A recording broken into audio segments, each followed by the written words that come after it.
Welcome back to my channel, guys.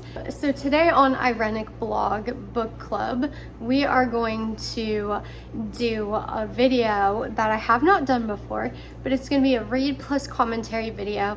And in this video, we are going to read The Pieces of Her by Karin Slaughter. I'm pretty sure that's how you say her name. I actually saw this whole entire show on Netflix. As you can see, it has like the little Netflix symbol on it.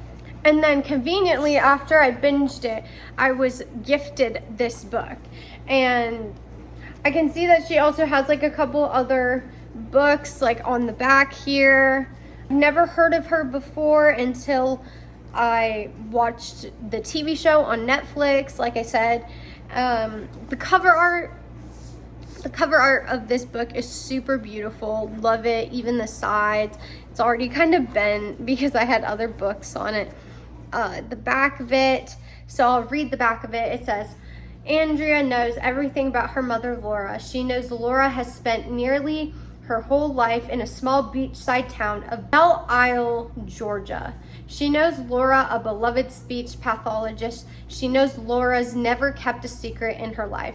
Andrea knows that Laura is everything she isn't: confident, settled, sure of herself, feeling listless. With no direction, Andrea, unlike Laura, struggles to find her way. But Andrea's certainty is upended when a visit to the mall is shattered by an act of horrifying violence that reveals a new side of Laura, a cool woman who calmly faces down a murderer. It turns out that before Andrea's mother was Laura, she was someone completely different. For nearly 30 years, she's been hiding from the woman she once was, lying low in the hope that no one would ever find her. But now she's been exposed, and nothing will be the same again. To save her mother, Andrea embarks on a desperate journey following the breadcrumb trail of her mother's past. Andrea knows that if she can't uncover the secrets hidden there, there may be no future for her mother or her. So honestly, I feel like that gave the whole entire plot of the book, the whole entire plot of the TV show as well. I wish that it gave a little bit less information, just because like you basically just told the whole plot of the book right on the back. Anyways, I'm really interested to see what this book is actually like and if I like it or not, just based on the description.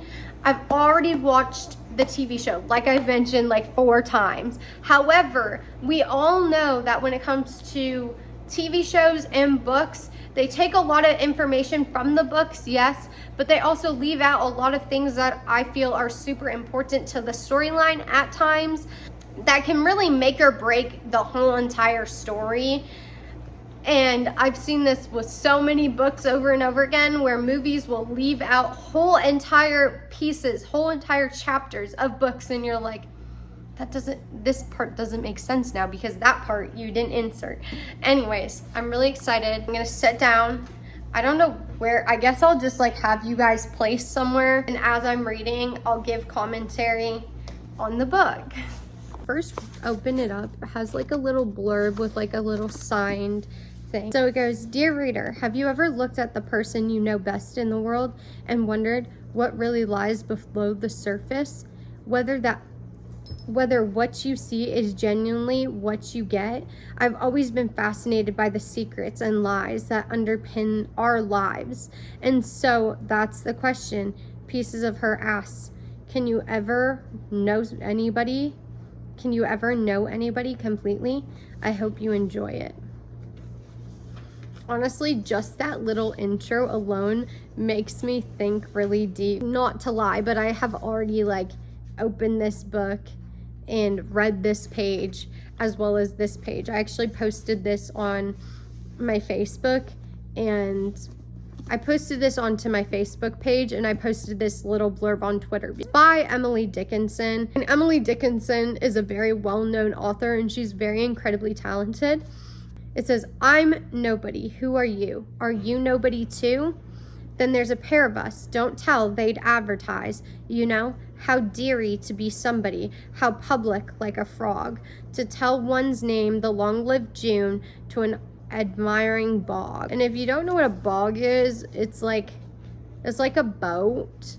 So I'm thinking like if I were to break this down, it's like essentially saying like, I am a nobody. I'm just a person among the sea of people.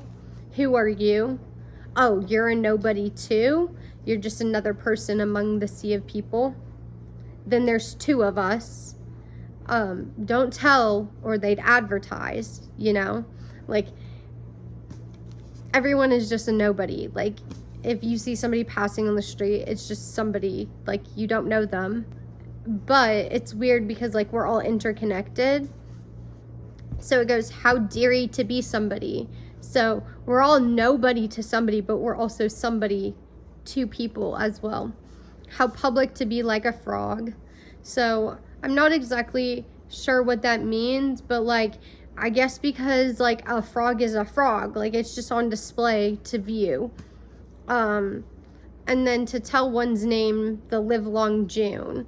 I don't know exactly what that means, but I think it means once you tell somebody your name, now they know you, or they know something of you. So now you are like June. Everybody knows what June is. And now you become like to an admiring bog. So now once you tell someone your name, they know you and they can admire the boatload of what you are. At least that's my interpretation. I think everyone's interpretation will be a little bit different. But anyways, let's actually get into the prologue. So I'm about halfway through the first page. I don't know exactly how to do these commentary videos and if I comment on everything or just the things that I find interesting. But so far, we're learning about a man. She's speaking of a man in the prologue. And one line that I find particularly interesting is she says, then he would charm her back again. So anyways, let me go to the top. So she says, he was charming too. That was the problem. He would charm her, he would make her furious, then he would charm her back again, so that she did not know if he was the snake or she was the snake and he was the handler. Which, into me, speaks like abusive relationship, just because it sounds like manipulation to me. It sounds like she doesn't know if she is the antagonist or if she's the one being antagonized. She can tell that he's manipulative because it says if he was the snake or she was the snake and he was the handler. So either way, he's in the advantage point, because I guess when you're a snake, like think about that, like somebody's holding on to you. A snake doesn't bite you because it wants to harm you. A snake bites you because it's fearful. So either way, the handler is the one scaring the snake. Like, that's my interpretation, if that makes sense. So the handler is at fault, whether it's consciously or unconsciously. Oh yeah. Okay, so in this next part it says, so he sailed along on his charm and his fury, and he hurt people, and he found new things that interested him more, and the old things were left broken in his wake. So definitely abuse. And then quite suddenly his charm had stopped working. So just from that first page, we learn that like this person is extremely violent, and he's taken someone's life, and it almost resulted in her own life being taken from her. Let me go back. And then it says, how could she still love someone who tried to destroy her? Very toxic relationship. Wow. She had always believed vehemently, with great conviction, that the only way to change the world was to destroy it. So this is like current time. August 20th, 2018. So only a couple years ago this book takes place. It is chapter 1, page 5. The thing that I'm already noticing compared to the TV show to this book is that her mother in the TV show seems very cold. like very cold. Like she's very much so, like protective but cold towards her daughter. Like just not very emotional. In this book, however, she is very endearing towards her daughter. That's just an observation I'm making. Okay, so she grew up in Georgia. That's very clear. I live in Georgia, actually, which is very interesting. To read a book about the state you live in. It's very weird because I haven't read a book yet that takes place in my state. I've read books that take place in around my state, but never in my state. She's like, run off to buttfuck Georgia, or wherever the hell it was that she was from, really. All Andy had brought home with her was one tiny shred of dignity, and now she was gonna waste it on her mother. I'm interested to see what else is gonna happen. Her mom has this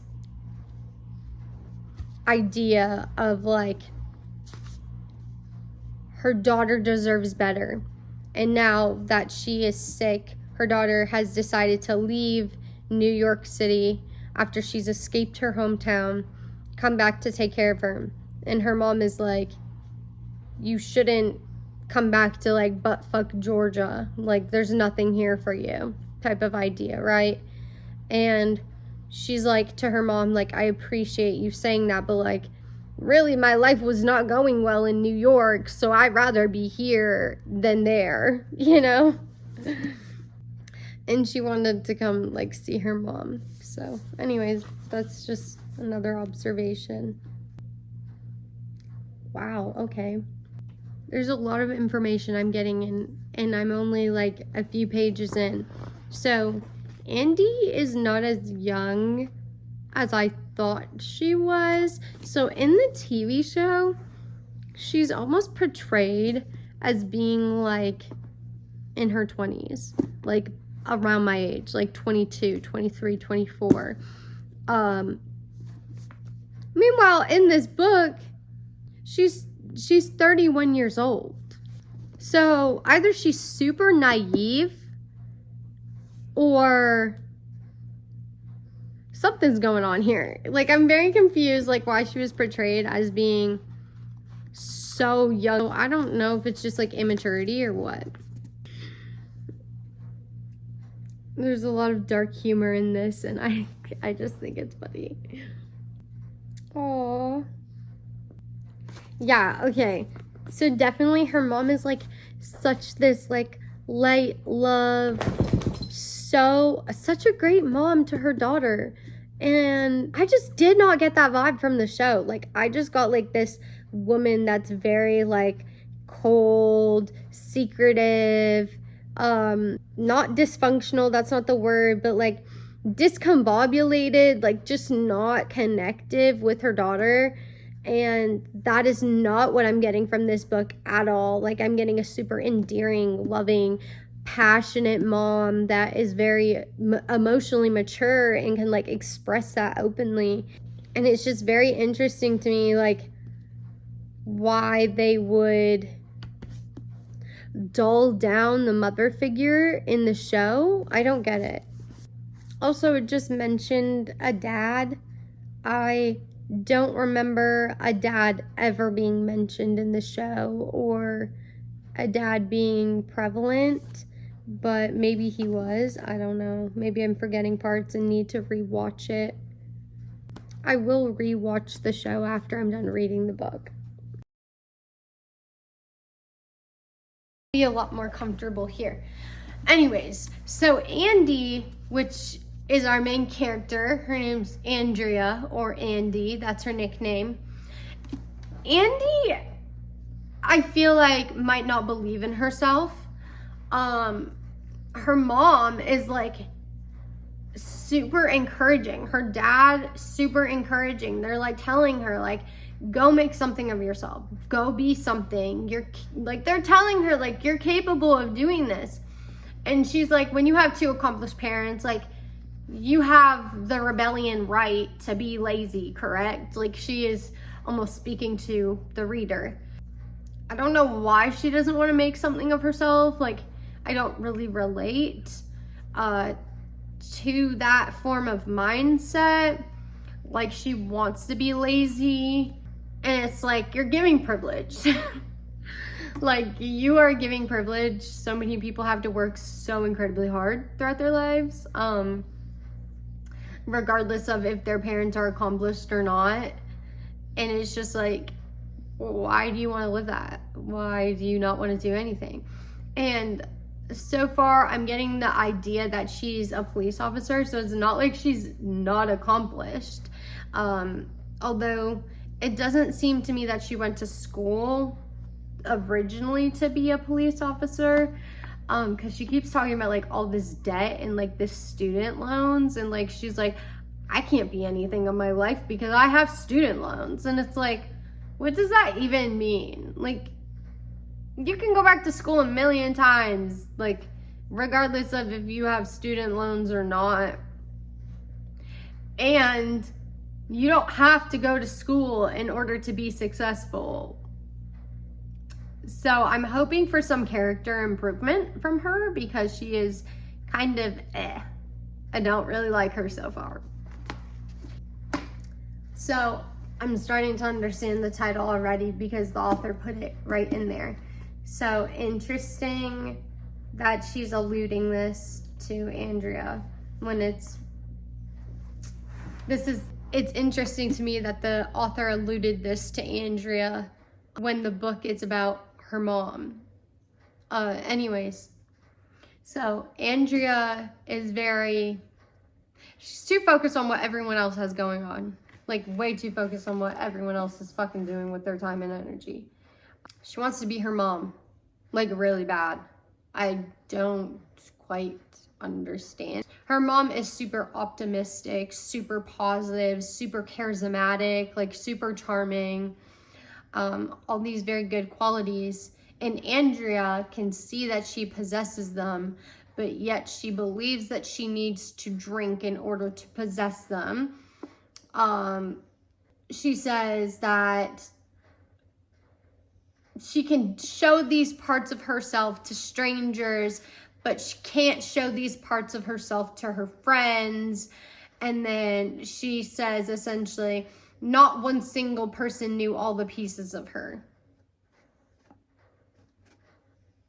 I think it's honestly impossible to know all the pieces of anyone, which is interesting. I'm looking at this from like an outside perspective of reading. Anyways, it must be from Georgia, because she's like using real universities' names that like exist here. So, and like, and the mascot of what that school is too.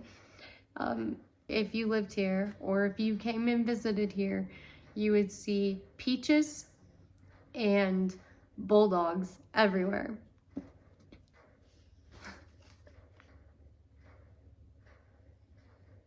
She's talking a lot about like, okay, so the whole perspective so far is from Andrea. So I'm guessing this book is solely from her perspective. She keeps discussing like, she's very pessimistic, and like, I can relate to that because I am the type of person that I have always struggled with like seeing everything from a negative point of view or thinking the worst that could possibly happen. I'm like, oh my gosh. Anyways, she just like complains like about everything. And like, I'm guessing she's dressed as a cop right now, which is kind of weird. I don't know if she's a police officer. This is the second time it's been mentioned in the book, so she must be a police officer. But anyways, this person that's talking to her asked her, oh, are you a police officer? And then she said she's a theater major. So now I'm like, is she a police officer, or is she just dressing as a police officer and she's in a costume? Like, I don't know. And then the girl goes back, I don't know what that means. And then she goes, you and me both. You went to school for it. Of course you know what that means. It's like, she's very much so not even giving herself credit for the things that she has accomplished. Like, being a theater major is it's a hard major to go through. I don't really like her, like, so far at all. She's just very, very negative, and I don't know, it's putting me off, to be honest. I'm very confused at this moment. Okay, so she has some form of job where she's like kind of like a police. I don't know what it is as of yet. We're not at the point yet where it's fully described. If she's like a mall cop, if she is a police officer, or like some form of person on the task force, or if she is some type of like security guard. Like, it's not giving me that information as of yet, but she is something to do in that category. She doesn't like the idea of being a cop because she views them as bad guys. Her opinion changed on that. So she is the person that sits in the office and receives the phone calls. And she said 90% of the time it's just people calling over stupid shit. Okay, so I don't know if this is like a real place in Savannah or not. I'm guessing it's fictional. I've never been to Savannah before. I've lived here for a long time now, but I've never been to Savannah as of yet. The city's place is called Belle Isle. Basically not an island. It's a landmass that was created a long time ago. And a bunch of just rich people live on it. It's beachfront property, so it's expensive. I should have known that this was gonna be super graphic, like pretty quickly, because of how the TV show goes. Once again, I don't remember if it's a TV show or a movie, so I keep saying TV show or show. If I say film, then that's why too. Anyways, I should have known that this was going to be really graphic, so I highly do not recommend this to anyone that has like severe trauma with guns or violence or anything of that sort, because it gets very graphic very, very quickly. I'm only on page 19 now, and how do I say this? Like, gun violence takes place like pretty quickly. I was not expecting it to happen so soon into the book, but damn. Okay, this is the part that I saw in the TV show, and I just thought that like she had been put on sabbatical or something. So this is why I was under the impression that she's a police officer. So in the TV show, she has a police uniform on when this scene takes place. And the perpetrator goes to her, "Where's your fucking gun, you pig?" Her mom goes, "She doesn't have a gun." And then it shows later on that she's on sabbatical and that her gun's been removed because she had a breakdown or something like that. So the book's very different from that. That's what I'm starting to understand. Okay, so my phone died, but basically when it died, I finished reading the page that I was reading, and then I just closed the book. So I'm almost done the first chapter. So like literally I have this page and this page to read next, and then I'm on to the second chapter of the book. And then I just wanted to read through the first chapter with you guys and give like a really in-depth look of my perspective. And then obviously as I read, I'll just read a chapter and then give you guys an update of what I think. But okay.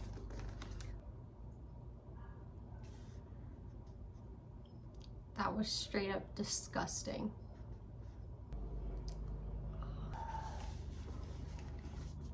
Wow.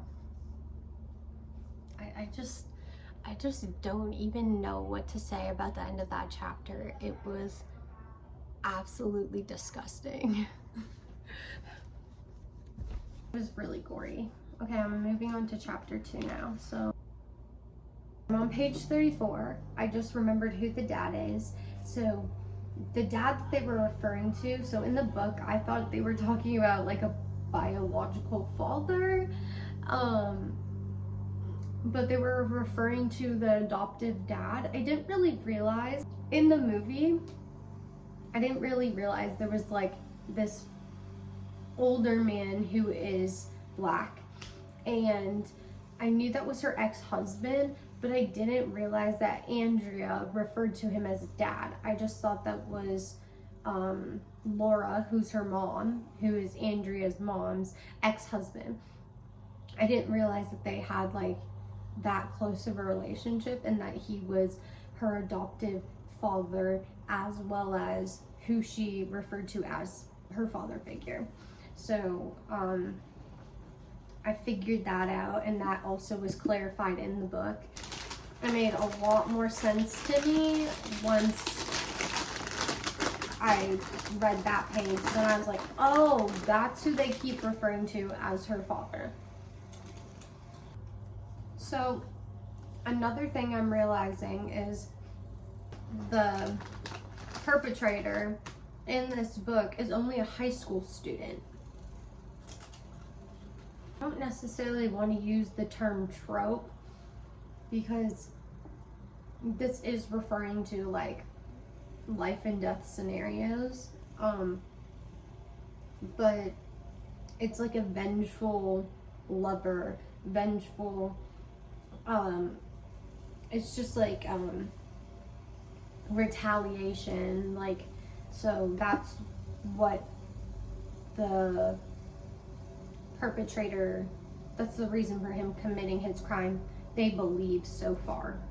I need a moment to process what I'm reading.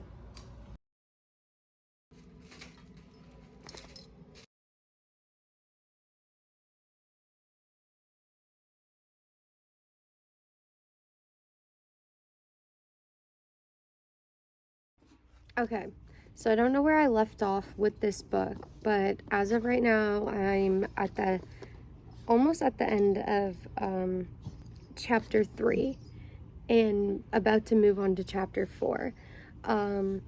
So in chapter 3, the police are like investigating and stuff like that, and honestly, the police are just kind of harassing her.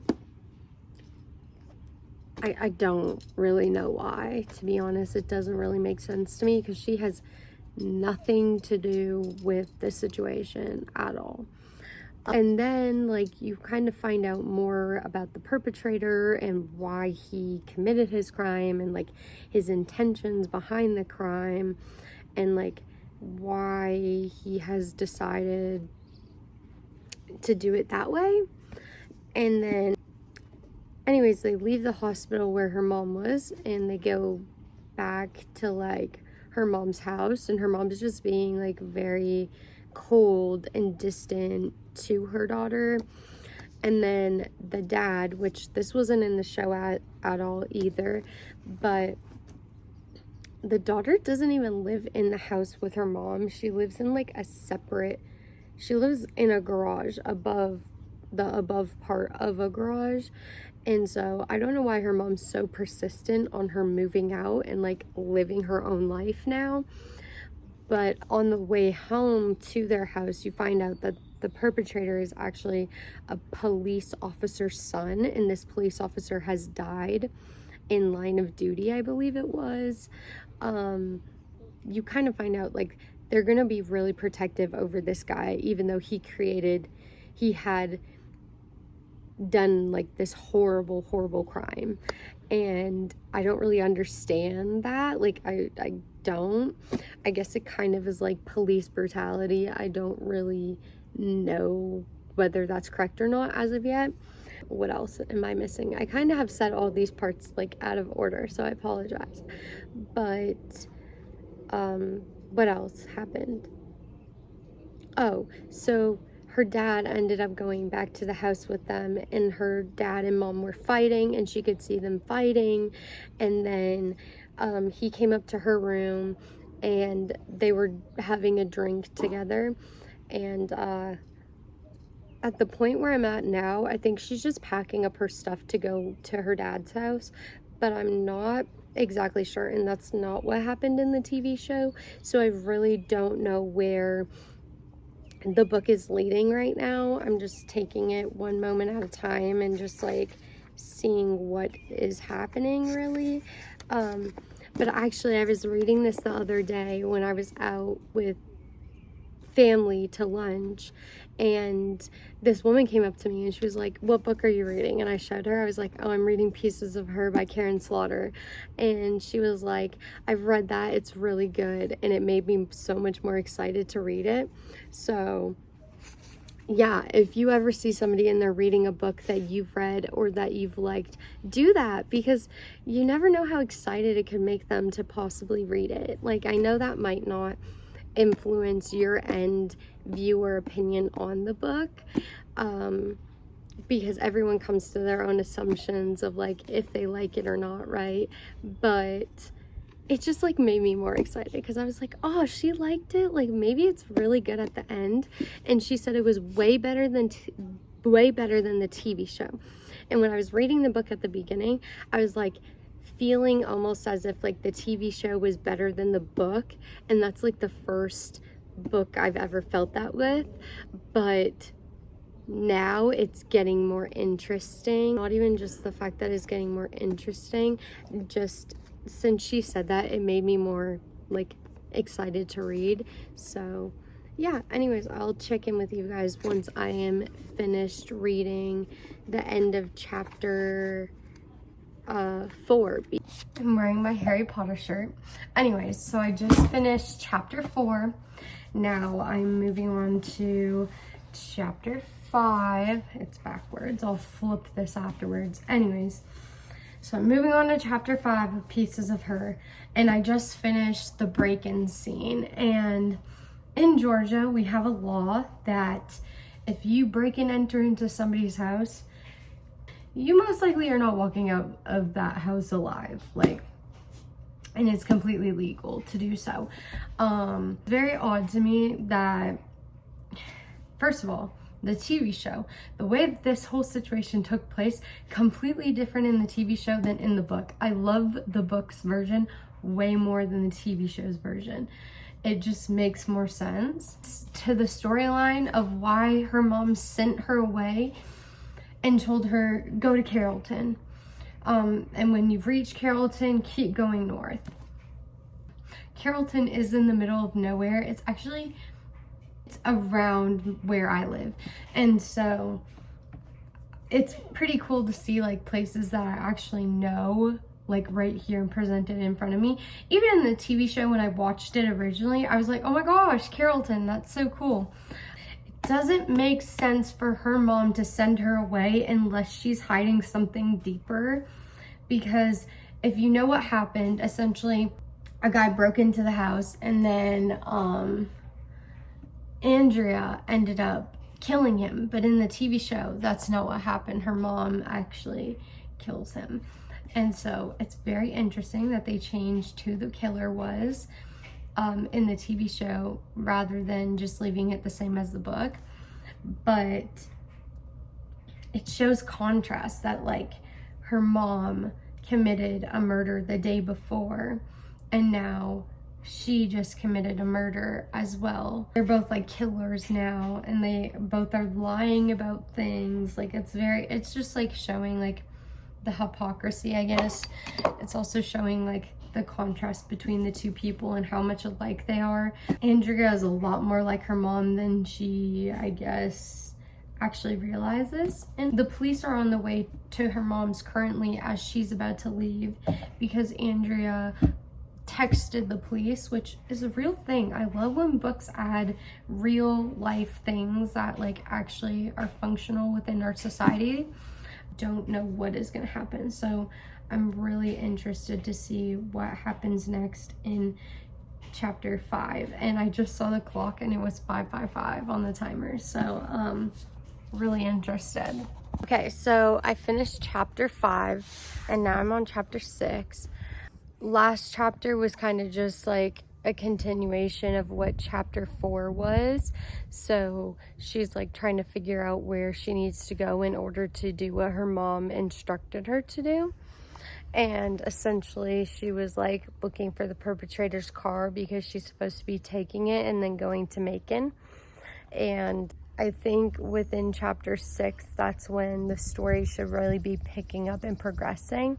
So I'm really excited to start reading it and see what happens next within the storyline. But right now I'm hanging outside with my baby brother and our dogs. I'll show you what Marley looks like right now. Relaxing in the sun. So I'm just gonna sit out here and read in the sun with Marley and the baby.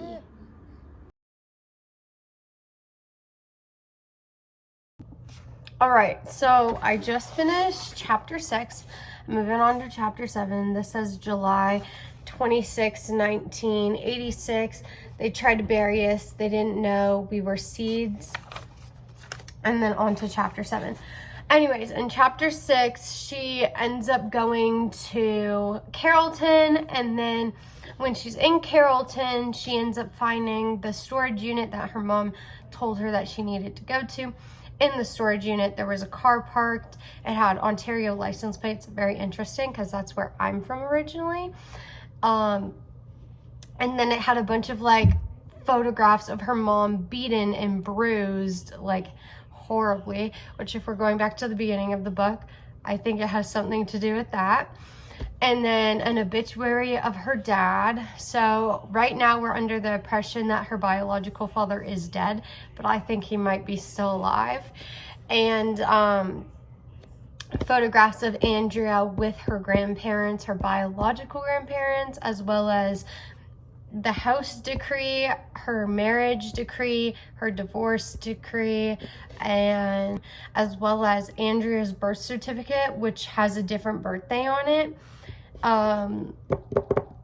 So essentially she's been going by a different name, and Andrea is going by her actual name, just a different birthday. So very interesting.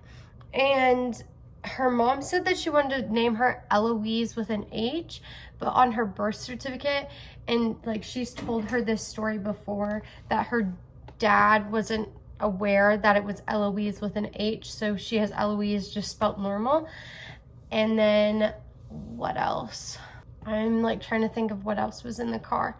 Oh, like there was a lot of money in there. I think it was, okay, so there was a stack of money, 20s again, each bundle wrapped with a lavender strap that said 2,000.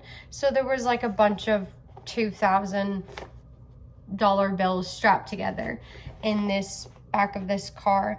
Photos of Andrea on like a trip up north, and her mom had said to her before when she was living in New York City that she had never traveled that far before, but clearly that did not take place in Georgia, and they live in Georgia, and if you know, we do not get snow. So like in these photos up north, there was like a heck ton of snow. That doesn't happen here. So it was very clear that her mom has been lying to her about a lot of stuff, including her own name, like her mom's own name, as well as her mom's birthday and Andrea's birthday and a bunch of other stuff. So it's kind of crazy. I'm at the point right now where I'm like, whoa, that's nuts.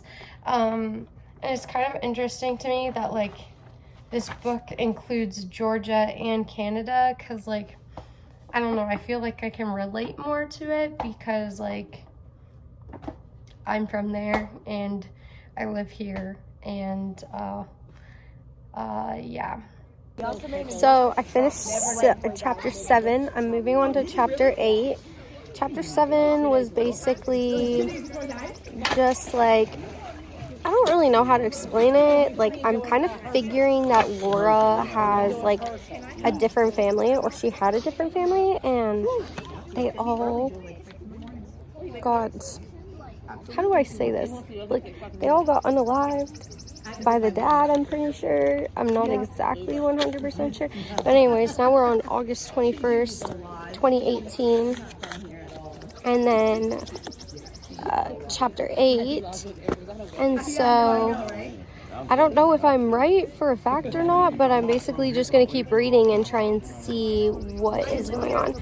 And we're at the pool now. So I'm reading page 191 of chapter 8, and there's a part where Andy is at a bar currently, and the guy from the hospital is now there.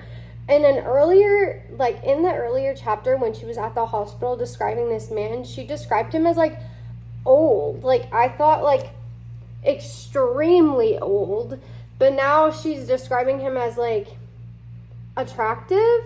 It's kind of weird because I thought like he was like an old man. She goes, every time the pendulum of doubt swung her away, he managed to turn it back in his direction. Interesting, because there's also a part at the very beginning of the book in the prologue where Laura is explaining what I assume to be Andy's father, and it goes, then quite suddenly his charm had stopped working. A trolley car off the tracks, a train without a conductor. The mistakes could not be forgiven, and eventually the second same mistake would not be overlooked, and the third same mistake had dire consequences that had ended with a life being taken and a death sentence being passed, then almost resulted in a loss of another life, her life. But yeah, it just kind of, I don't know, it just kind of correlates, and I feel like that has something to do with that maybe, but I'm not exactly sure. So I'm going to keep reading, and I will check back in with you guys when I finish chapter 9, because I'm almost done chapter 8 now. Not much is going on. Okay, so she was in fact talking about the bartender and him being attractive and him hitting on her. And she, for some reason, is like, men never hit on me. It's like so pick me. Like, I don't know. It's weird. Like, men never hit on me. This attractive man is now hitting on me, and I should feel so grateful that he's hitting on me. Like, girl, what is your mentality? What is that? We just got back from the pool again. And I just finished reading chapter 8. I'm moving on to chapter 9 now. Last chapter was pretty informative. So it just basically more or less explained like some things about the old man. Like she was like, how did you know that that was my dad? It's very weird that she's like, I don't get this. Maybe because I'm from a biracial family myself. My mom is black, my dad's white. Both of my dad's parents are white. Both of my mom's parents are black. So that means I'm literally like 50-50 of each. I obviously don't look black in my opinion. Like I look very white passing. Everyone says in my family that I'm white and makes jokes about it. So like, it is what it is. Anyways, I don't take offense to it. It's true. I'm very white passing. I do know that people will say, oh, you look more black or you look more white. And it's not just white people that say that. It's also black people. I get told all the time by like black people that see me or black people that know me, I don't look black. Based on my hair, based on like the way that my face looks, but also just based on like how I present myself, which is also just doesn't make, it doesn't really make sense to me, to be honest, because like, what does that mean? And then I have a lot of like stereotypical things that like get brought up about me being like white presenting, like, oh, do you have black friends? Do you hang out with black people? Do you just hang out with white people? What type of music do you listen to? Just like so many weird stereotypical thlike that you get asked or said to like as a biracial person. And I like half the time I don't even know how to respond to that because I just don't view the world in that way. Like if you have black friends and you're black, that's great. If you're black and you have white friends, I think that's great. Like you should really just be friends with a person based on who they are, not because of their race or how they represent themselves, or how they present themselves, I should say. Like I just don't get it. Like, obviously, if somebody has bad characteristics, I don't feel like that has anything to do with their race whatsoever. Like, it simply just has to do with behaviors and actions and decisions and morals. For some reason, people just don't really get that. And like, I think that commonly when you are biracial, the biracial experience is so different from the Black experience or from the white experience, because you get it really from both ends. You get shit on from like literally just being born. Like, it's very complicated to explain, because either you look like me or you look like my siblings look, and or darker or lighter or whatever. And it's just very like, all the time growing up, I got told like mulatto kids are so pretty, biracial kids are so pretty, like mixed kids are so pretty, whatever. And it's so true, but like that applies to every single race, like, and every single ethnicity. So just don't really get like this obsession over biracial kids, but also this like extreme intense hate that like is perpetuated on both sides. You either are the most gorgeous, beautiful baby, but as you get older, you're either way too white, you're way too black, your hair's not curly enough, it is curly, or it's the perfect wavy, or it's too nappy, or it's not kinky enough. Like, it just is so exhausting. And I'm not saying that it's worse than like having a Black experience, because 90% of the time for me, like, I've never really ever experienced racism. Like, I've been called the N-word like 2 times in my life, and it's not even close to like the experience of what a Black person faces in society every single day. Just because like reality is, they're gonna always live with certain fears and certain experiences that I just will never have.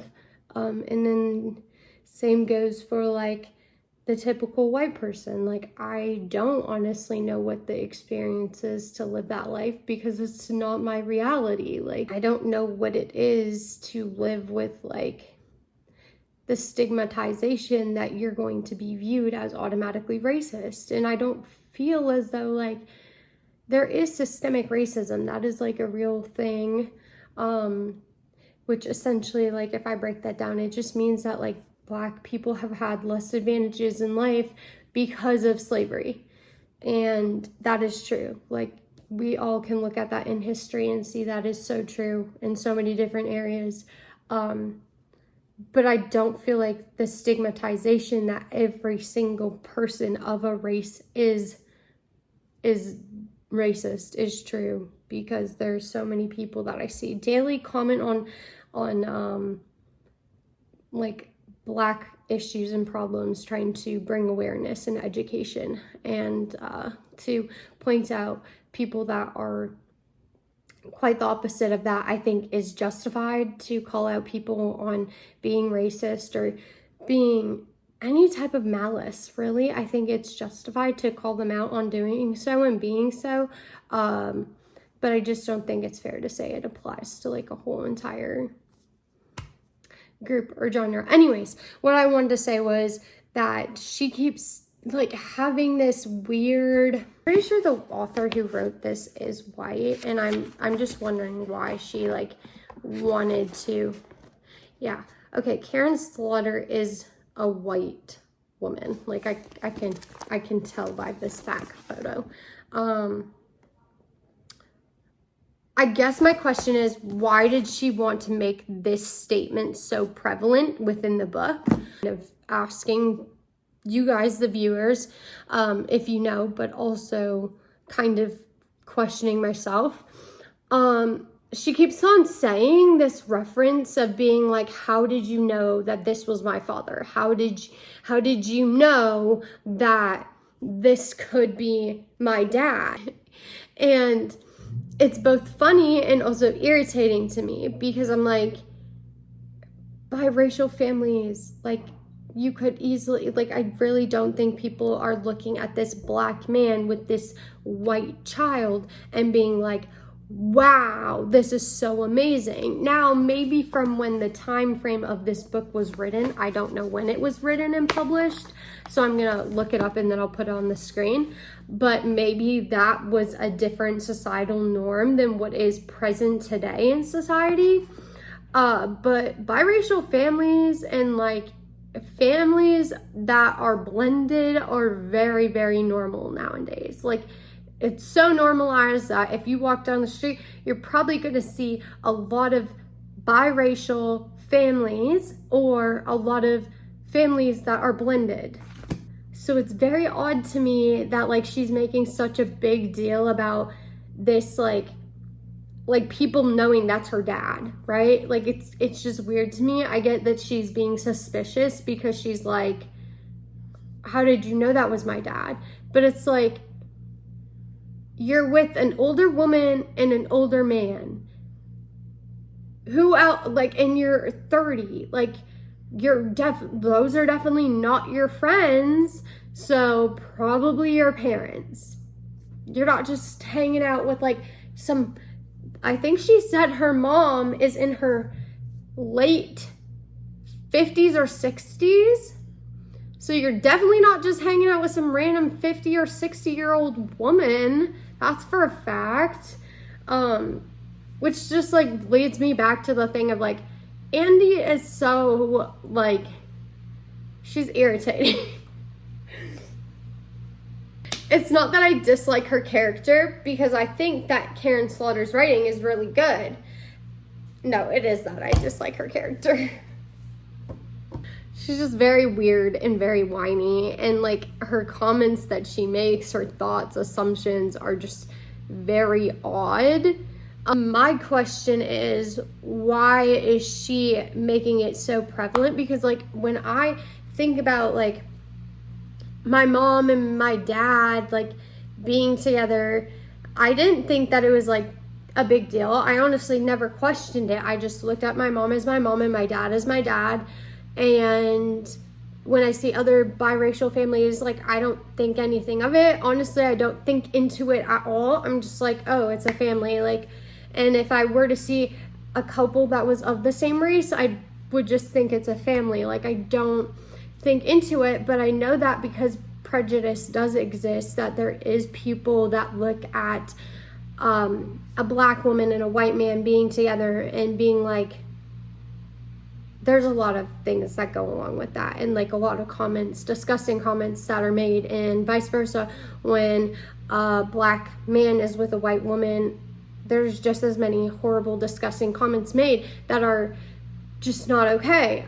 Stigmatization. So I guess she's alluding to that maybe, of just being like, there is stigmatization of like, how could this ever be her dad? How could this ever be her parental figure? And I guess I kind of understand that to a degree, because my mom definitely told me that like when she was younger, she had me very young too. When she was younger and she would be pushing me around in a cart and stuff, people would refer to her as a nanny and like as like being a babysitter rather than me being her child. But also my circumstances like a little bit unique because my mom was so young. I don't think that you would really expect like a person her age to have a child. Not like she was like super young. She was 17, which is very young, teen parent. But yeah, but I definitely know that does happen because I've seen people talk about it on TikTok where they're like, people will ask if this is my child, or be like, oh, is that your sister or brother? Or if that is their child that they nanny. And I just think it's very odd to ask that to anyone ever. Why does it matter? But yeah, anyways, I don't know if that's why she keeps alluding to it, but the book is definitely getting better. I really am enjoying it. I'm actually like reading through it pretty quickly, so I'm like, I always look like this way and see if I'm like almost halfway through, which I am almost halfway through. I'm very excited to get to the end and see like what happens next, but I will check in with you guys once I reach chapter 10. Okay, so I just finished chapter 9, moving on to chapter 10. Okay, so while I'm reading, they kept mentioning this character named Jane. So it was going from like Jane to Laura, Jane to Laura. And if you've already read this book, which if you're this far into the video, you definitely have, because there's a lot of spoilers that I've said so far in this video. You already know who Jane is, but I was super confused. Like, it has been like a common thing throughout this whole entire time of me reading, and like I'm 10 chapters in now, and I'm still so confused when like the author is telling the story. And I honestly think it's just because she is not very good at, not that she has bad storytelling skills, she's a very good storyteller, and I think that the way that the story is set up is like a very interesting storyline, but the way that she's like making it come across is very hard for me personally to understand. I don't know if anyone else like had difficulty understanding what was going on while they were reading it. Maybe it's just me, but I'm having like a lot of trouble following the storyline and knowing where we're at in the story. And it's not because we flip back and forth through time. That's like the easiest part to understand because she makes it like pretty clear. So for example, so the next chapter is going to be in August 23rd, 2018. So current time frame for when the book takes place. The last chapter was July 31st, 1986, and it said 5 days before the Oslo shooting. So I read chapter 9, and it was just very confusing. So they're saying Jane, Laura, and I'm thinking, oh, these are two different people, because I know who Laura is, because Laura is the main character. She is the mom of Andy, but who is this Jane character that they keep mentioning? Jane, I was reading it as Corel. I don't know if that's exactly how you're supposed to pronounce it or not, but anyways, who is this Jane character? So I literally had to Google it, and this is the first book where I've ever had to be like, who is this character, or what is going on in this context in a book. So this is a book that I'm like very much so struggling to read, and not that I'm like having difficulty getting through it. I'm honestly like, as you can see, like I'm basically halfway through at this point. Like, as you can see, I'm a little bit, I don't know if I would say I'm a little bit over halfway or what, or if I'm like perfectly halfway into the book.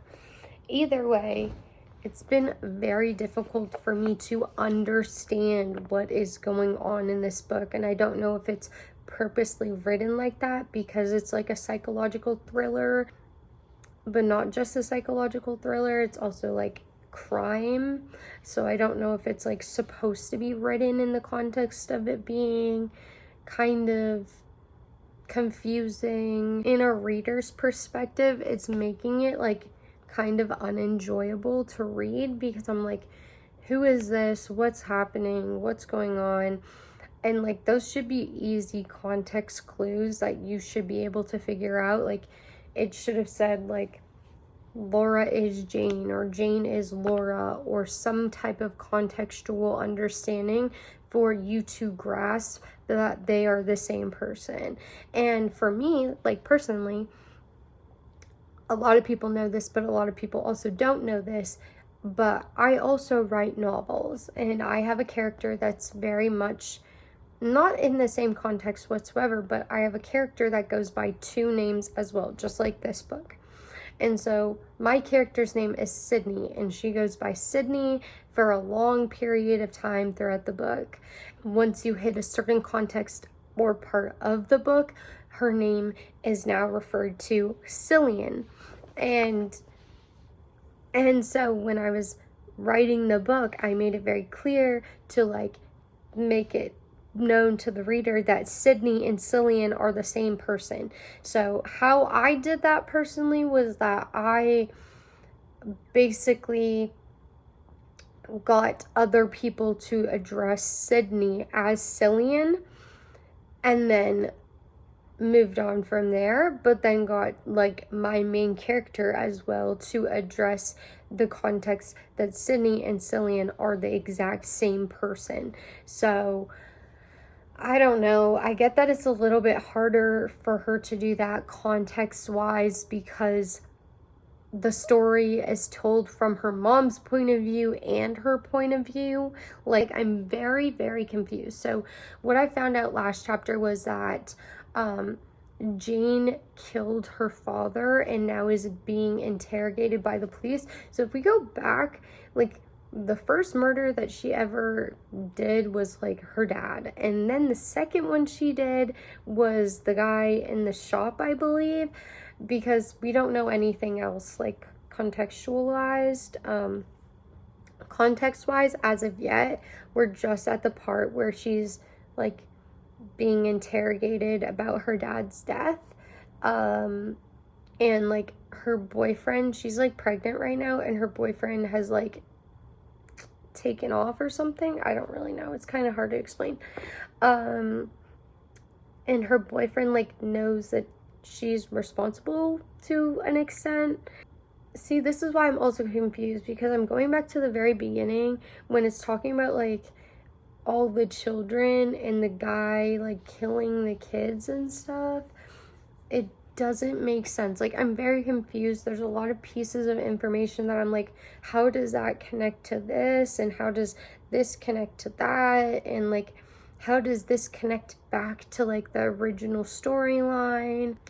And like there's not that many chapters left like in the book. I don't know how she's gonna like sum it all up in context. Like I don't really know how she's like gonna wrap it up and explain it all, but I don't even know like if I really have an understanding fully of what's happening in the book, like to actually grasp like what, when, how, who, and why, like at all. And it's not because like I'm skimming pages or missing stuff. Like, I'm reading it through perfectly, and it's not like I've missed any pages. I've read every single page. It just seems like she's not really explaining things well, and that solely would be like an author issue of like her not just like communicating properly to the reader. I'm just like really interested if anyone else like had the same problem when reading this book, if like they felt like it wasn't communicated properly, or if like there was parts that they like didn't understand. And I'm going back to what that lady said to me, like when I saw her at that restaurant, and her saying like it's such a good book, and I'm like, I wonder, did she have like the same issue where she was like, I'm missing pieces, or like I don't understand pieces, or like having a hard time reading it? Because I'm like thinking to myself, is this just a me problem? Like, am I not understanding bits and pieces? Is it too much for my brain to like comprehend what is happening when it's happening? Andy's whole story, like from the beginning up to present, which I think where we left off last was when she was at the bar. I understand that perfectly. It made a lot of sense to me. So she's like perfectly describing Andrea's points and details, and I'm understanding it, and I'm being able to follow it and like grasp what is going on. But when it comes to Laura / Jane, I'm not getting it at all. Like, I don't really comprehend what is going on. Hopefully in the next couple of chapters I can understand more, and like the details are being properly conveyed, or it gets a little less confusing, but I just really don't think that's gonna happen. And so honestly, this book is like kind of like a flop for me at the moment. Like, I don't know, I shouldn't be having to piece it together, a puzzle, and be like, what is happening next? Okay, so I'm on page 240. I'm not quite near chapter 11 yet, but I wanted to talk about another discovery that I made. So her family like owns some form of like clinics. Part of it is sober living clinics, because she's talking about Nick. Jane/Laura is speaking about Nick, which I believe Nick is her boyfriend. But within, like in this one part, when she's speaking about Nick, she's talking about like all these other people. So she's talking about Annette, she's talking about Martin, Andrew, and I think these are all her family members, like her siblings. I'm just very confused. Like, I don't know who Annette is. I don't feel like she's been mentioned. I don't feel like Martin's been mentioned. I know her parents have been mentioned, but once again, very briefly. But then she also mentions Andrew, and I'm like, who is Andrew? And I know Andrew's been mentioned before because I remember him being mentioned, but I don't remember what was being mentioned. There's just a lot going on, and it's so fucking confusing. So she's talking about how all of her family members have like substance abuse issues, and how they constantly like are overshadowing things that she's doing in life with their substance abuse. And then she's also talking about Nick, and she's like, then suddenly Nick had gotten Andrew clean, and I'm like, is Andrew the boyfriend or is Nick the boyfriend? Like, I have no idea. This is what I'm reading, okay? So then it goes, then suddenly Nick had gotten Andrew clean. The arrest on the cocaine possession 2 years ago had been an eye-opener for both of them, but not in the expected, relentless, hoped-for way. Like, it's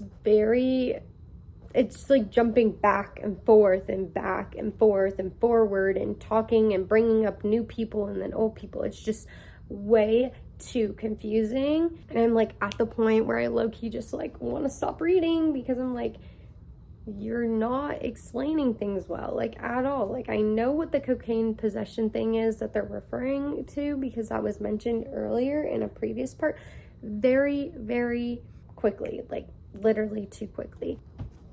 And then I had already read all that part. I was just reiterating for you guys. The Elmedia deputy had dealt with too many spoiled rich kids before. So Laura's family is clearly rich, because she's alluding that.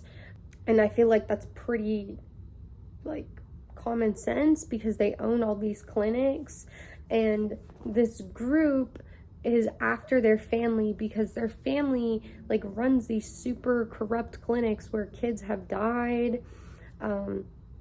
It seems like some form of like trafficking money. I'm very confused, like I said, so I really don't know what's going on. I just know that there's some form of corruption and children dying within their system. And then it goes, he was determined to see the case through the court system. He threatened to go to the newspapers if some kind of justice was not meted out. So, like, I guess mediated.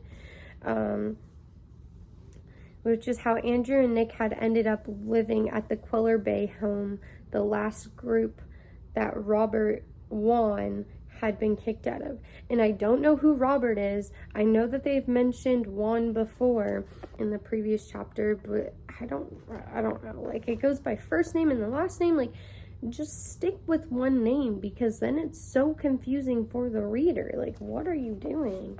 As you can tell, like, at this point, I'm getting kind of irritated, because I'm like, I'm trying to follow the story. I'm trying to understand what what the author is saying, but as a reader, it's very confusing to use one name and then go back to a different name, and like, especially when you're not using it consistently and we're not staying on the same subject every single like For example, usually when books go back and forth 3 times, it will pick up exactly where it left off last time. This is not the case, like, at all. And then she goes, that was where Laura had found Nick. Nick had introduced her to Andrew. Then Nick had formulated a plan, and that plan had finally given Andrew a cause that urgently demanded his sobriety. Who is Andrew? Does he work at the place? Nick is her boyfriend, like I said, I'm pretty sure. But then, I don't know, it just feels like it's all very rushed. This is definitely not a book that is staying on my bookshelf. Like, yeah, no. Page 250. Finally am figuring out some things.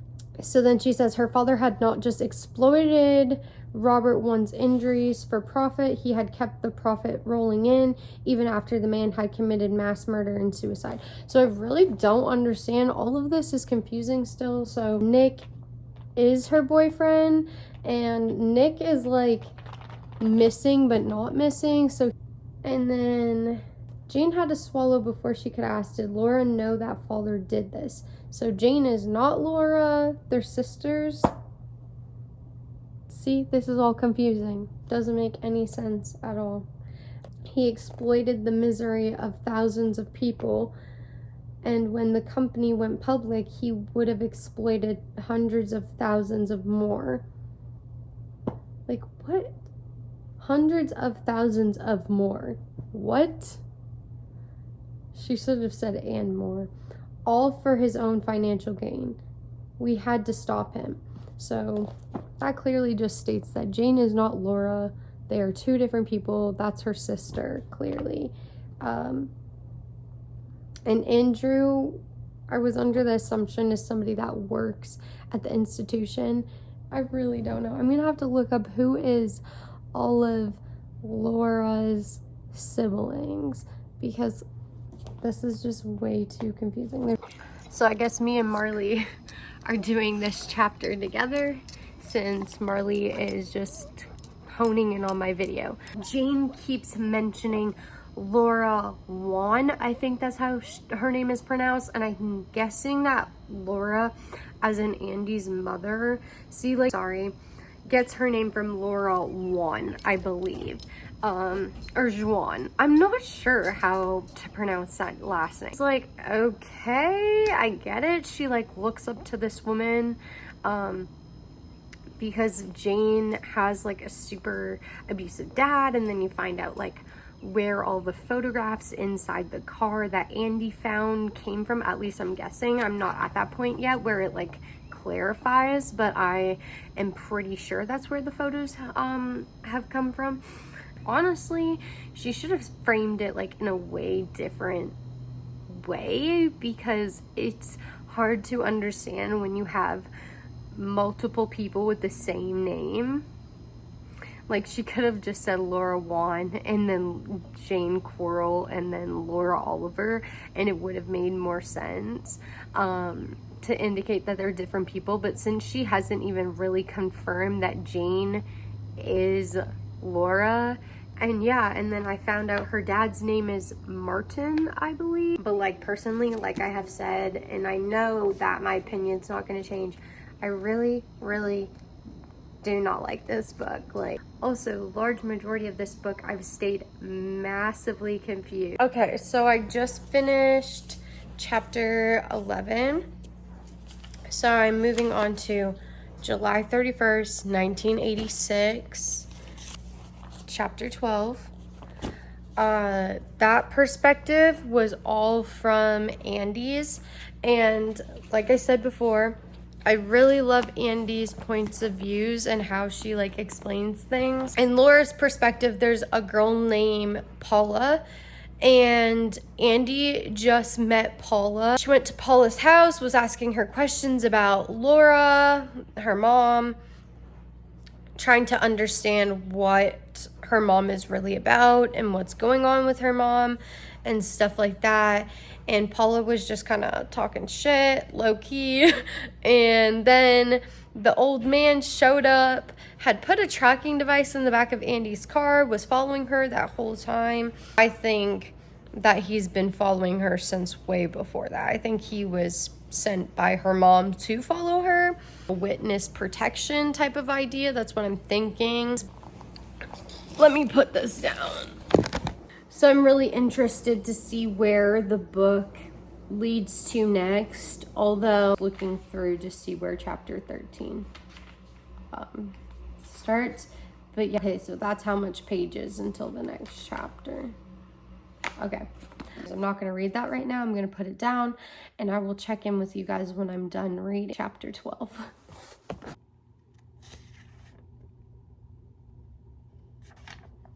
Okay, so I just finished that chapter. I'm going on to August 26, 2018, chapter 13.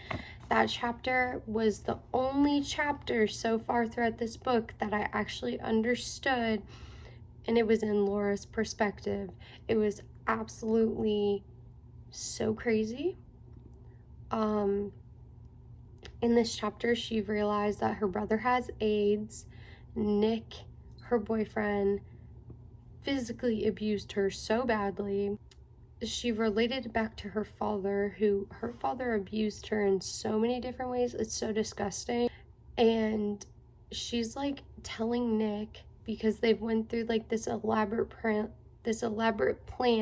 of taking down her father's industry, Queller, like hospitals, I guess, due to like tax fraud and like different types of fraud that the hospital was committing.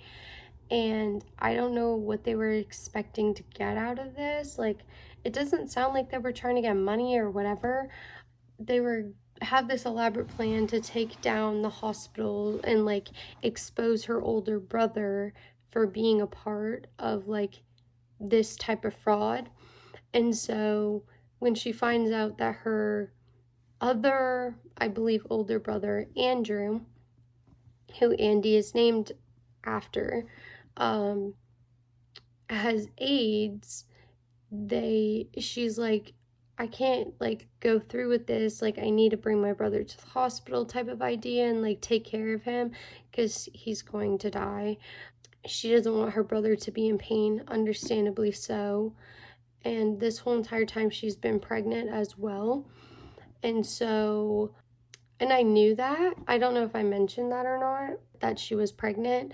But when she's telling Nick, like, hey, like, I want to take Andrew to the hospital and, like, be there with him while he, like, is dying, he essentially started abusing her, punching her in the stomach and choking her. And then basically said, like, I don't know what you thought. He's been manipulating her the whole time. And, like, he, like, basically was leading her on to believe that, thought that they would be, like, a happy family, because he wasn't even aware, to her knowledge, to Laura's knowledge, that she was pregnant. But he was aware.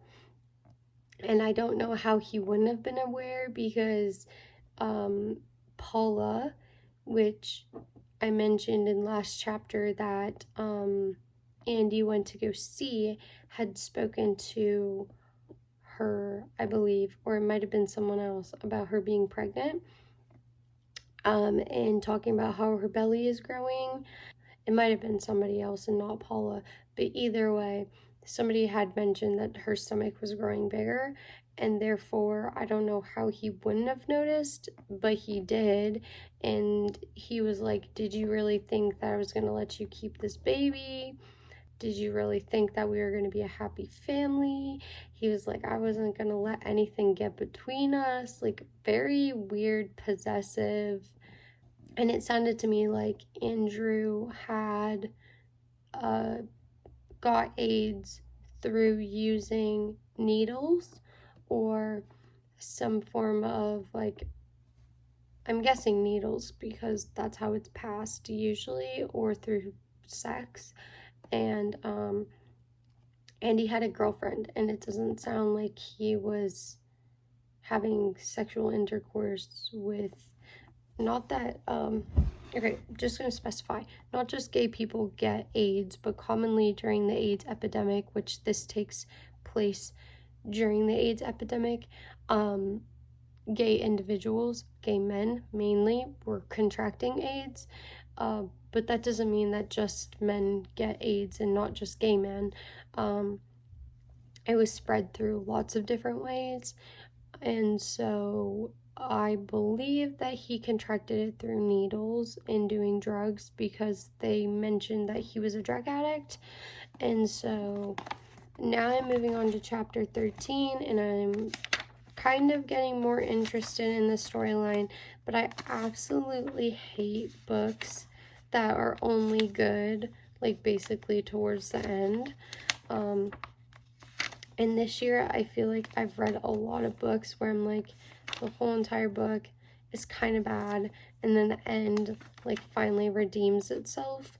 And so that's kind of annoying. But, yeah, this chapter, once again, is super short, and then we'll move on to chapter 14 after chapter 13. But I'm going to get into this and start reading, and I will update you guys when I'm done chapter 13. So now I'm moving on to August 2nd, 1986, chapter 14. In the last chapter, Andrea found out that her mother's name is Jane Coral, otherwise known as Jinx, which is another thing, like, I mentioned this before. Why do the characters have so many different names? It's unnecessary. She found out about her mother and, like, her identity, her true identity, through Clara, because she was asking Clara a bunch of questions. Clara was the older woman that lived on the farm that I mentioned in the last chapter about Andy, or about noticing that Laura was pregnant. That's who it was. It was Clara. Clara told her Paula's name. She looked up Paula.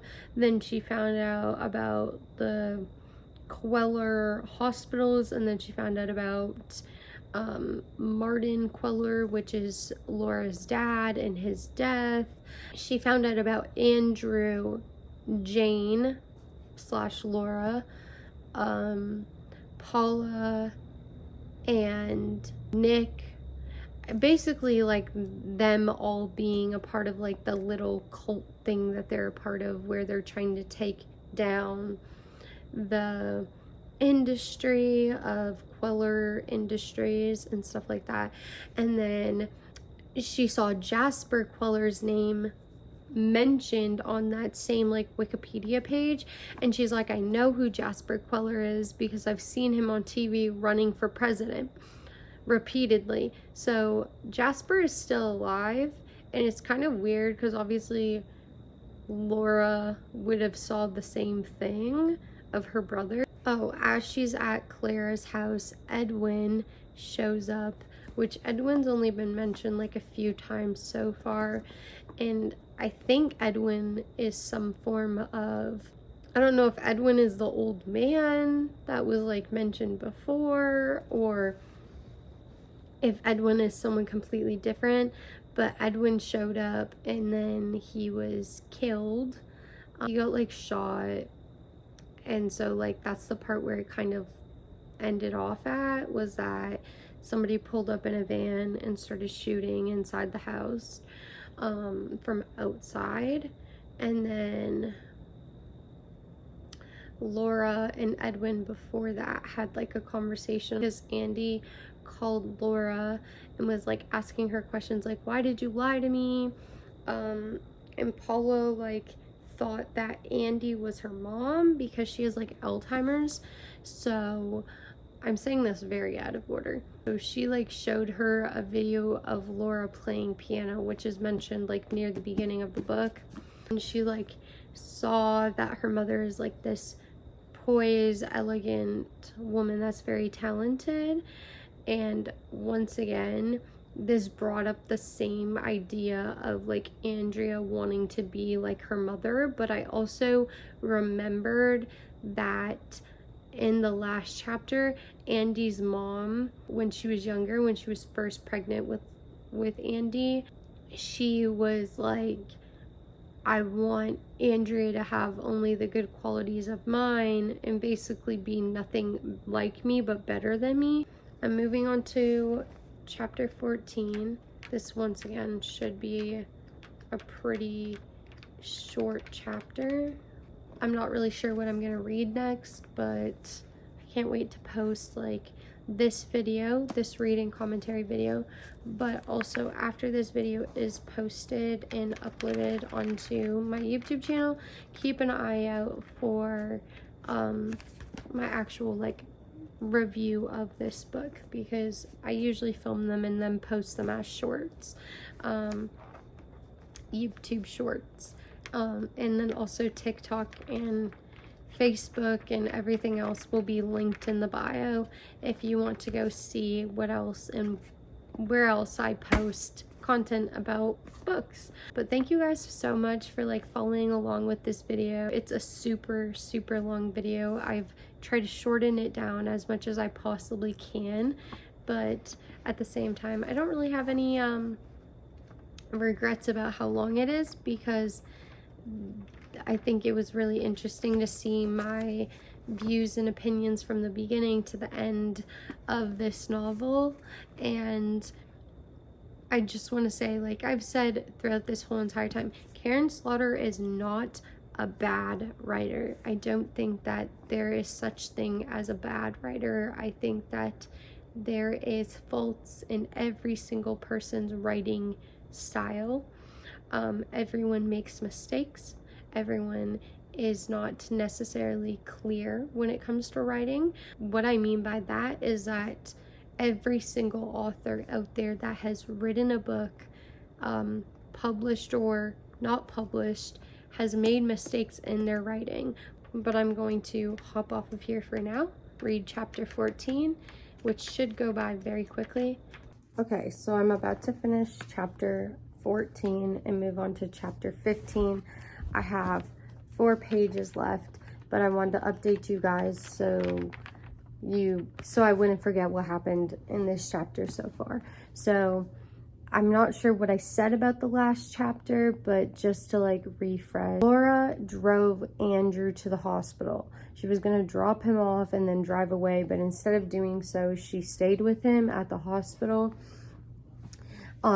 Jasper, her older brother, ended up coming to the hospital, and he's there now, and she's like, I'm gonna go to prison for all of this, and he's like, no, let's blame it all on Andrew. Before he told her that they should blame everything on Andrew, he basically told her a bunch of information about Nick, that Nick had gotten a girl pregnant back at home, which was near the beginning of the story, which they didn't really explain this as far as I remember, but he had left his family and moved like up north type of idea, away from that place. His family sent him away to go live with his grandma, but in reality all of this was kind of a lie, and he had stolen someone else's identity. His name's not even Nick, it's like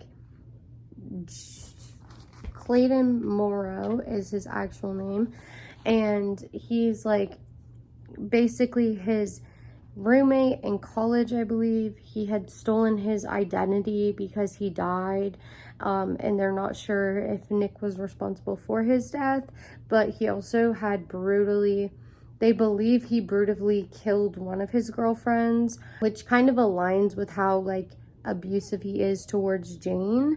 And also Nick had lied about a bunch of stuff. I found out also, don't know if I mentioned this, but Nick was like responsible for like all those photographs in the back of like the van. So like all the Polaroids that had been taken of Jane being like abused were from Nick.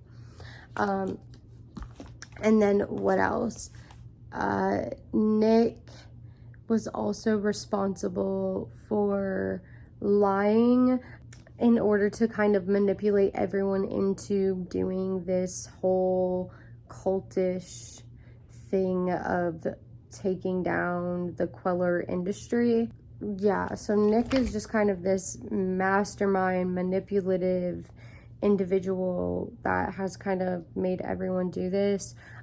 We also found out that Jasper, when he's like explaining this all to Jane or Laura and telling her that like you realize that Nick is like responsible for like basically all of this, he is not aware that Jane killed their father. Like, I wonder if Jane is gonna kind of blame Nick for doing that. I don't know. That's like a really hard thing to do. And I think it's kind of selfish, like if she blames it all on her brother in order to save herself, because she also took part in it.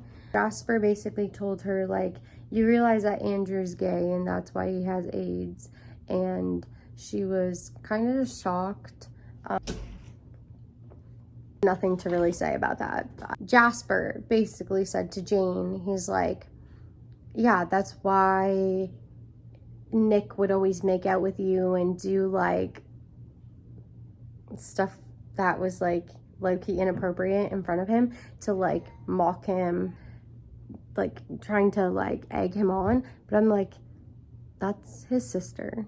Like, that's weird. And I thought it was weird in the first place that he would do that stuff in like front of her brother, but I didn't really think too much of it because I'm like, they're really young. I was just like, maybe they're just like super immature. But anyways, that's kind of where I'm at in the book right now.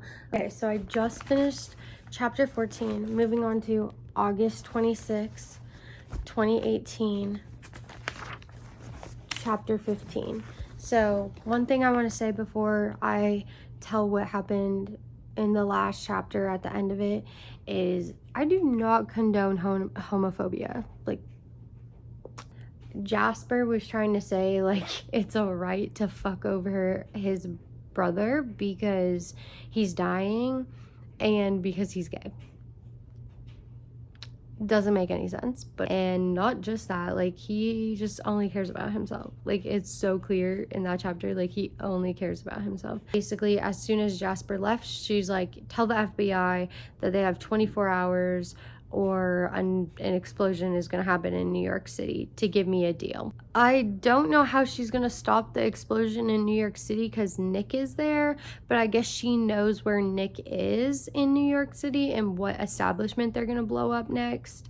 So that makes sense. I think that's how they're going to stop it. But this chapter is in, I believe, Andrea's perspective. So we'll kind of see, I guess, where that leads. But as of right now, that's where that last chapter left off. And chapter 15 is the very, very last chapter before the epilogue. So I guess it will explain more in the epilogue, but I will update you guys once I reach the epilogue. Okay, so I'm not quite done the chapter yet, but I'm on page 414 and I'm almost done this page. But I wanted to update you guys on what I've read so far. So basically, the person that came to Clara and Edwin's house, that's who Edwin is. It's Clara's husband, boyfriend, something like that. They live together.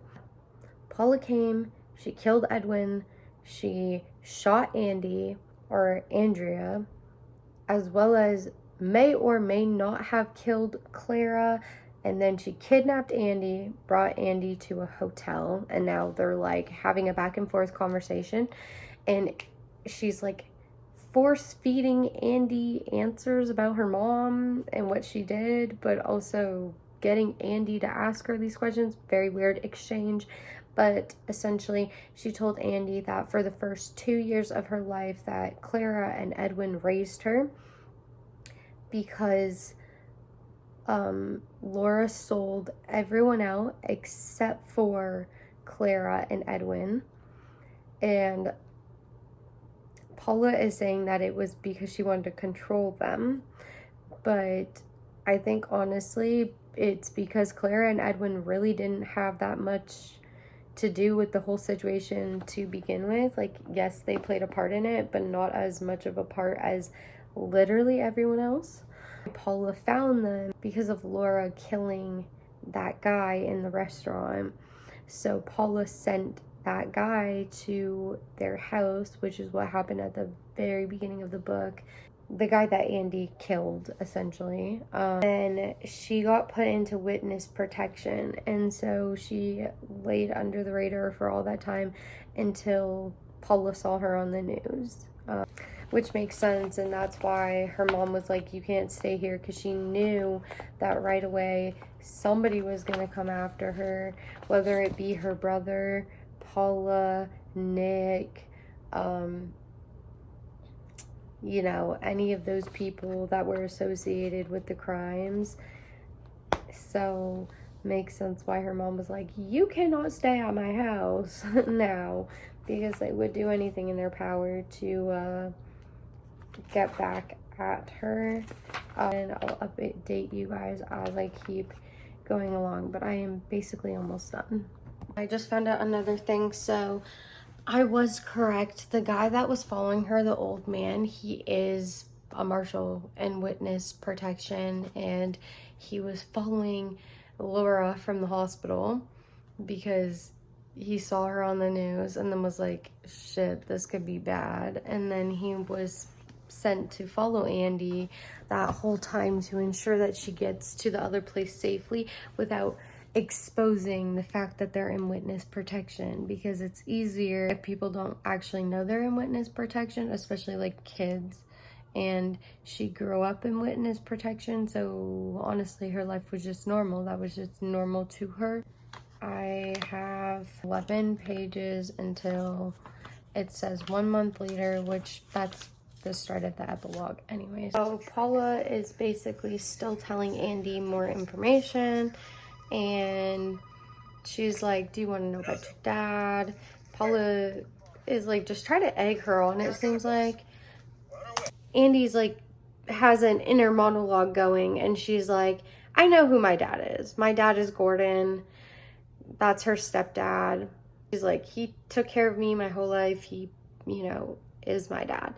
And Paula's going on to say, like, she's just really insulting Laura. Like, this girl has something highly against Laura.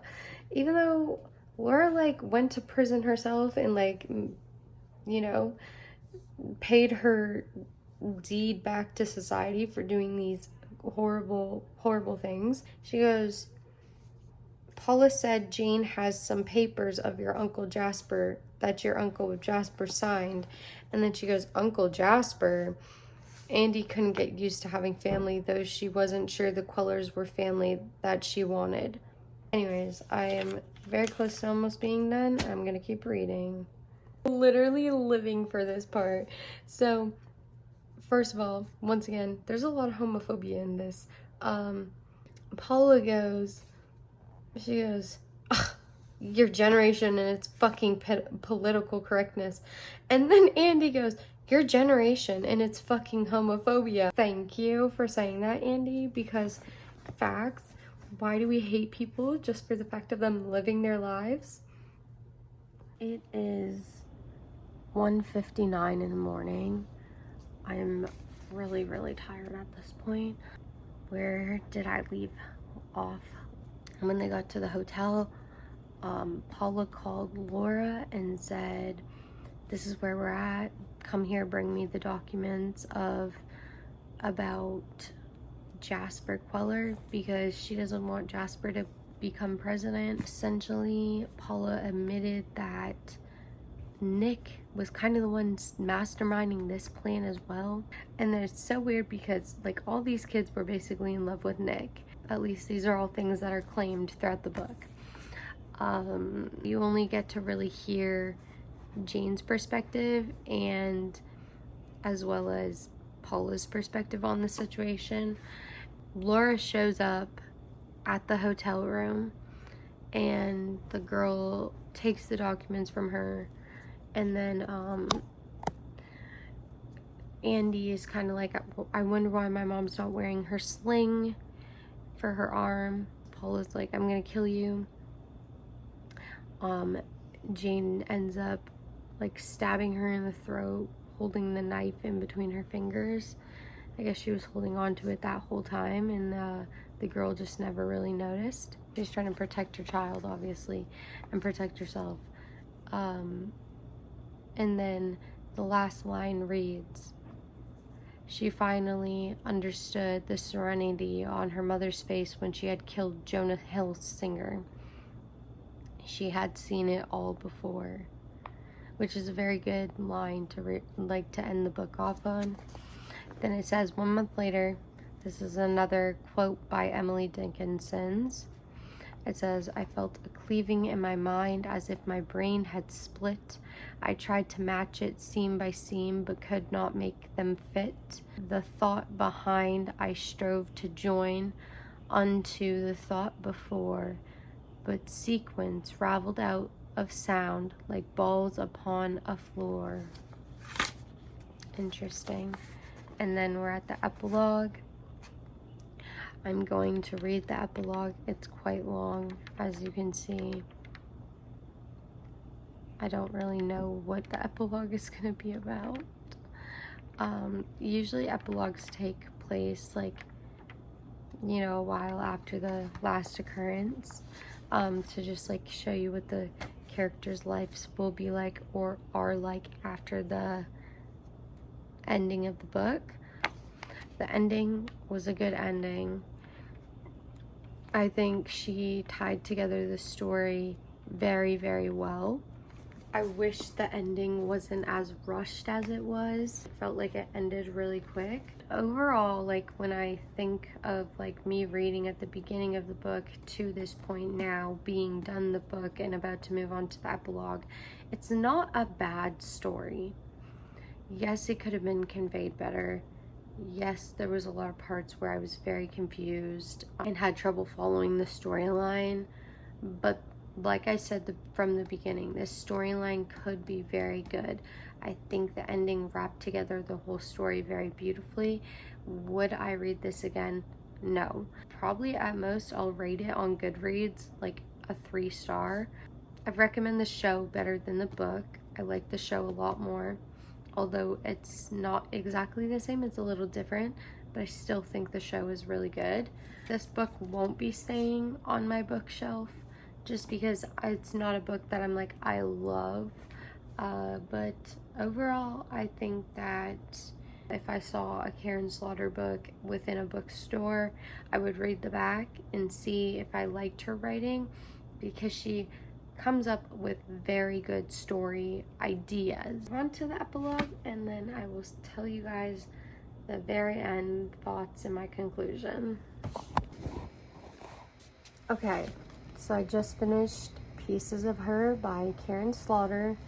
I finished the epilogue, and now I'm at the questions for discussions, which usually they do these in classes, but I wanted to add it to the end of the video because I feel like we can have some discussions back and forth in the comments.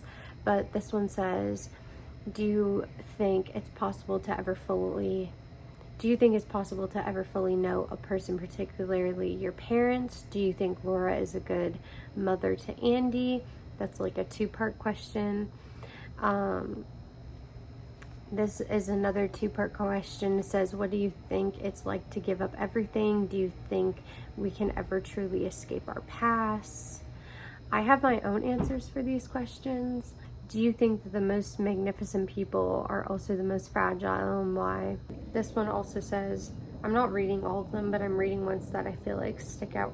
How do Andy and Laura parallel each other? How are they similar or the same, parallel?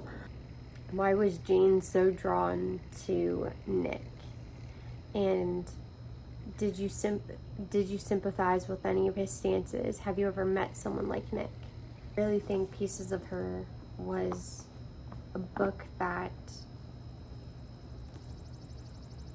is very interesting.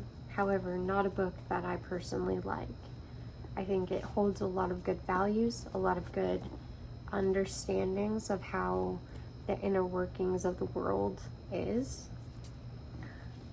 It's not a book that I would read again, but I'm happy that I did read it because it definitely left me with new perspectives. And every time a book can leave me with a new perspective or give me view into a situation or insight, I really, really, really appreciate that.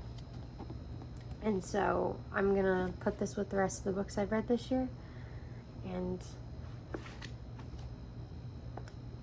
hopefully I'm moving on to my next book of whatever that may be.